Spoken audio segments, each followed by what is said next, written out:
皆さんこんにちは。夫婦グルメ旅行チャンネルです。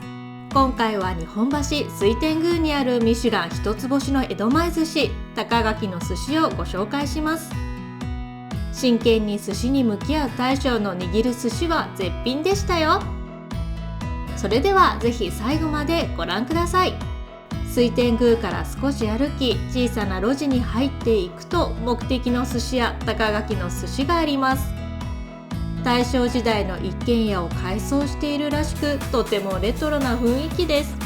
店の中の様子は他のお客様もいらっしゃるので、自席の手元のみの撮影ですが、水回りはタイル張りで大正レトロを感じさせてくれます。またカウンターの上に舞台のようなのれん飾りがかけられ、まるで大将が主役の舞台のようで、思わず大将の動きに注目してしまう作りでした。それでは早速お料理のご紹介です。まずは日本酒から。大将チョイスの日本酒は石川県産中三郎、天狗米のお酒です。私はお酒を控えたい日だったので、夫一人で日本酒を楽しみましたよ。夫曰くすっきりと爽やかな甘みで魚に合うお酒だったそうです。一品目は菜の花です。この日はとても冷える日でしたが、春のお野菜を見ると少し寒さが和らぐ気がします。鼻からわさびの辛みがツーンと抜け、辛みがよく効いていてびっくり。シャキシャキとした食感もよく、日本酒に合わせたくなりますね。隣の夫は日本酒と合うよと堪能してました。お次は青森県産のヒラメ、塩か醤油でいただきます。まずはお塩からいただいたのですが、こういう美味しいお寿司屋さんだと水分を抜き、旨味の塊のようなヒラメが出てくるのかと思いきや、このヒラメは違いました。塩と合わせるとヒラメのみずみずしさをより感じます。わさびと醤油をつけていただいたところ、よりヒラメの風味を強く感じることができ、これはこれでとても美味しかったです。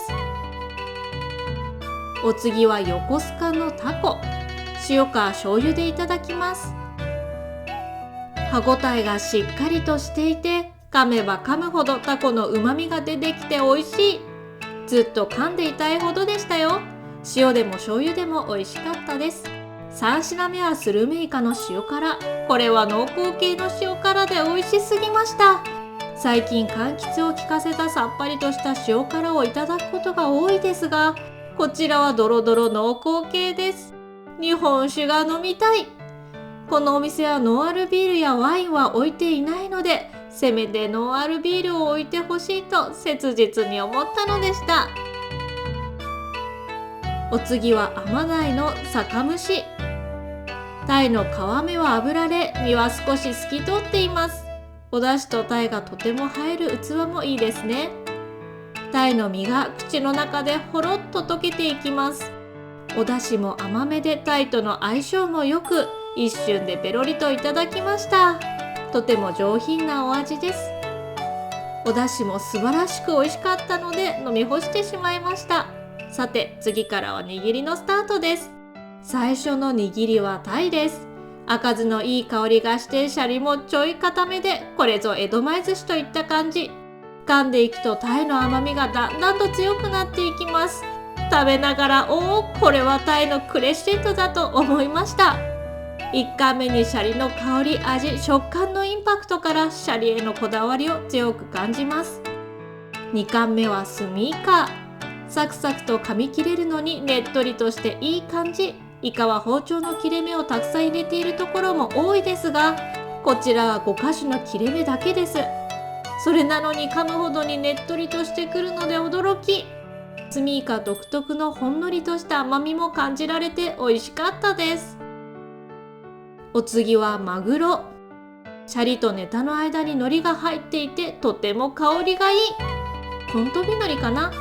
マグロの赤身は血合いの風味があるようなものが好みですが、海苔の風味が良すぎてマグロの風味が良くなっていましたが、これはこれで全然あり。こういう食べ方もいいですね。4貫目は背トロ。背中側のトロなので、もう少しマグロの力強さを感じるかと思ったのですが、想像以上に上品で、油も強いわけではなくさっぱりといただけました。美味しかったな。5貫目はトロ。みんな大好きなトロですね。こちらはねっとり甘いトロでしたよ。赤酢の酸っぱさがあるから油がたくさん乗っていてもさっぱり食べられます。スーッと溶けていく感じがありました。わかりやすい美味しさです。6貫目は赤貝。シャクシャクとした歯ごたえがよく、赤貝っぽい香りを楽しむことができます。赤貝特有のえぐみや臭みはもちろんないのですが、しっかりと赤貝らしい風味を残していて、絶妙なバランスです。仕込みの技術の素晴らしさを感じました。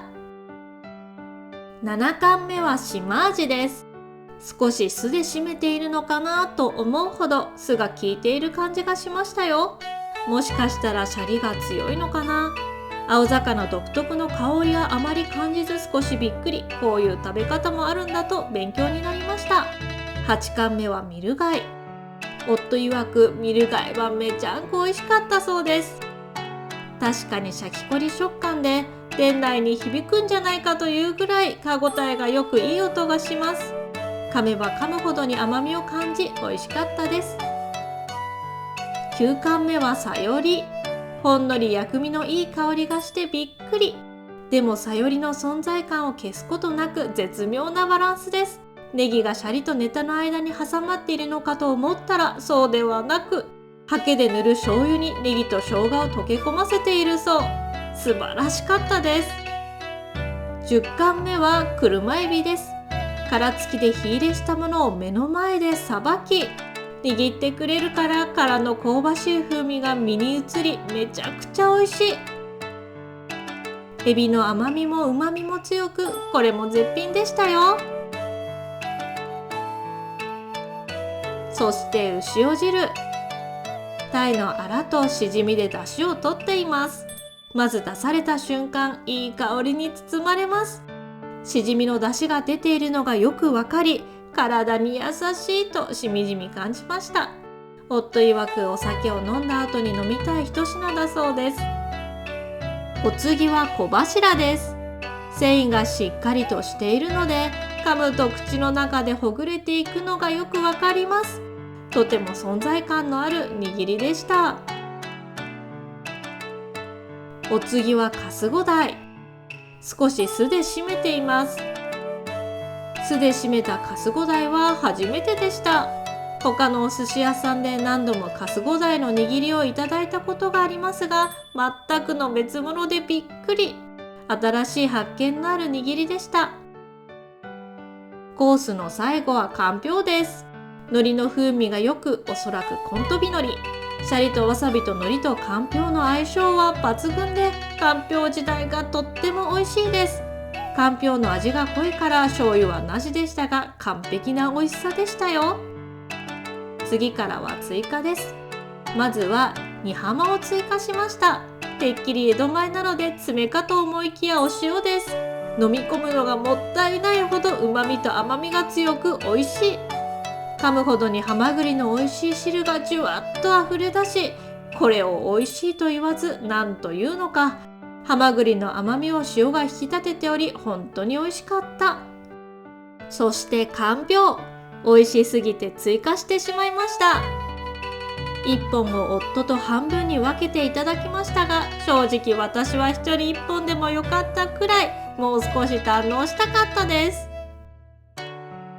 こちらの高垣の寿司は客層も素晴らしく、とても落ち着いた雰囲気で美味しいお寿司を堪能できる空間でした。大将がシャリを手に取るとき、握るときに目をつぶって真剣な表情をされていたのも印象的で、職人技を見せてもらいましたよ。今回は水天宮前にある高垣の寿司のご紹介でした。この動画が皆様のお店選びのお役に立つと嬉しいです。今後も様々なグルメや旅行をご紹介していきますので、ぜひグッドボタンとチャンネル登録よろしくお願いします。それではまた次の動画でお会いしましょう。ご視聴ありがとうございました。